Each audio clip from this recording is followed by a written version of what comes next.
Clark County Today is presented by Connell Real Estate. Hire an agent, get a team. Learn more by visiting connellrealestate.com. Hey everyone, I'm Chris Brown. This is your Wednesday recap of a busy day in the news. We start with a check of the latest COVID-19 numbers for Clark County. As of today, there are 372 confirmed cases of the disease here, with 23 deaths blamed on the outbreak. That includes one additional death of a woman in her 70s reported on Tuesday, the second death this week. There are currently 10 people hospitalized with confirmed cases in Clark County, with 2 remaining in intensive care. Another Clark County casualty of the current stay-at-home order was announced today. The 2020 Clark County Fair has been canceled due to the coronavirus pandemic. The annual event was scheduled to take place next August 7th through the 16th and would have been the 152nd annual edition of the fair, which attracts as many as 280,000 visitors each year. Fair officials released a statement indicating they were unable to continue with preparations due to the COVID-19 crisis, and that their decision was based on the information they received from the Department of Health and Governor Jay Inslee's Safe Start Washington guidelines. The fair said that, while disappointed in the cancellation of this year's event, they're already looking ahead to 2021 with all the usual activities, educational offerings, fun, food, displays, and entertainment that the fair has been known for. Representative Brandon Vick of Southwest Washington has joined 3 other state legislators in a lawsuit filed Tuesday in federal court, taking aim at the governor's stay home, stay healthy order.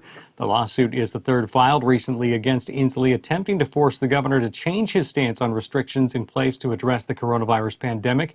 Vick's legal action, which was joined by 4 other civilian plaintiffs, alleges the pandemic has been contained and that keeping restrictions in place for workers, businesses, residents, and religious institutions is not legally justified. In an interview with Clark County Today, Vick said his decision to join the lawsuit came because he believes the governor isn't listening to the legislators.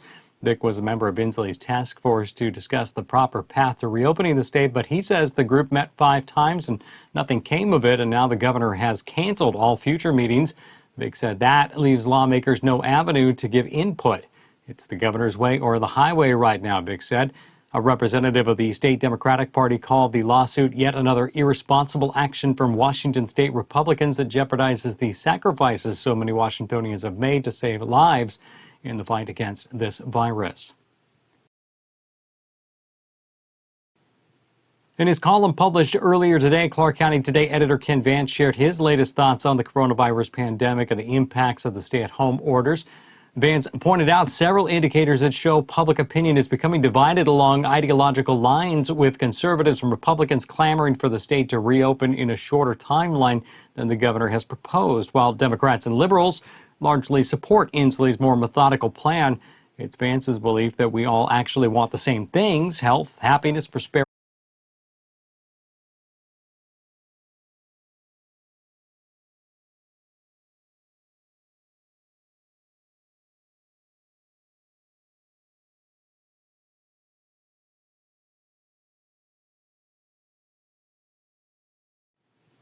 In his column published earlier today, Clark County Today editor Ken Vance shared his latest thoughts on the coronavirus pandemic and the impacts of the stay-at-home orders. Vance pointed out several indicators that show public opinion is becoming divided along ideological lines, with conservatives and Republicans clamoring for the state to reopen in a shorter timeline than the governor has proposed, while Democrats and liberals largely support Inslee's more methodical plan. It's Vance's belief that we all actually want the same things: health, happiness, prosperity. We just have different opinions about how to achieve them. Vance says his fundamental ideology is created by his belief in the merits of smaller, less intrusive government, and he defends our individual rights to make our own decisions about protecting ourselves against this virus. Vance also addresses how potential loss of life factors into decisions made regarding stay-at-home orders, but he suggests there are also other casualties that need to be considered as well. You can read the entire column and share your own thoughts on the matter by visiting clarkcountytoday.com. You can also sound off on our social media channels. Follow us on Facebook, Twitter, and Instagram to be part of the conversation.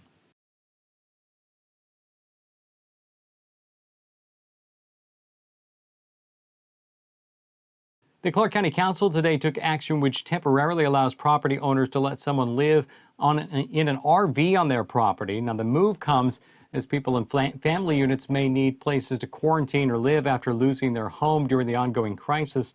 A permit is required and there are restrictions. Any permit to allow an occupied RV would expire 30 days after the county's emergency declaration ends, which would happen by a vote of the council at a future meeting.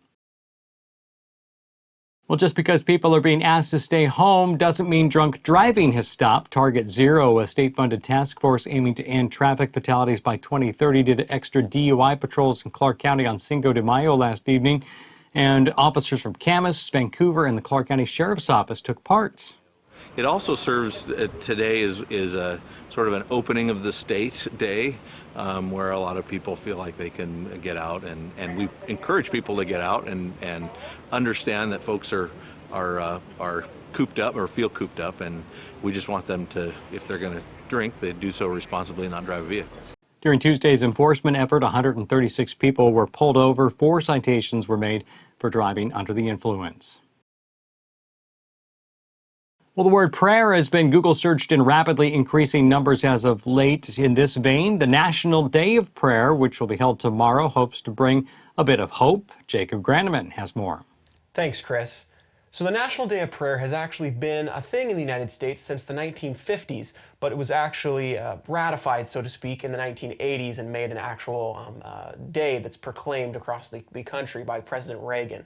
So now we decided to check in with some folks nationally and some folks locally about the National Day of Prayer. There's going to be some really awesome live streams going on with people all over the country, and you can find those and the links within our story. Locally in Clark County, we talked to some folks at Clark County Prayer Connect, and that's an organization that is helping organize, with the help of Crossroads Community Church, some live streams here in the county for people to tune into. And also what they said is, just pray. They encourage people just to pray. You don't always have to be logged into something or be tuning into something, or even when there's not a pandemic, going to a gathering, that you can still pray is what they encouraged everyone to do. So if you'd like to find out more information about when those live streams will be happening so that you can join in this time of prayer, you can visit Clark County Prayer Connect on Facebook or their website, and you can also check out the full story at clarkcountytoday.com. Thank you, Jacob. Well, the pandemic has the annual plant sale looking different for both Battleground and Prairie High Schools, but no less successful. The sale moved online with people scheduling times to come pick up their orders through this coming Saturday.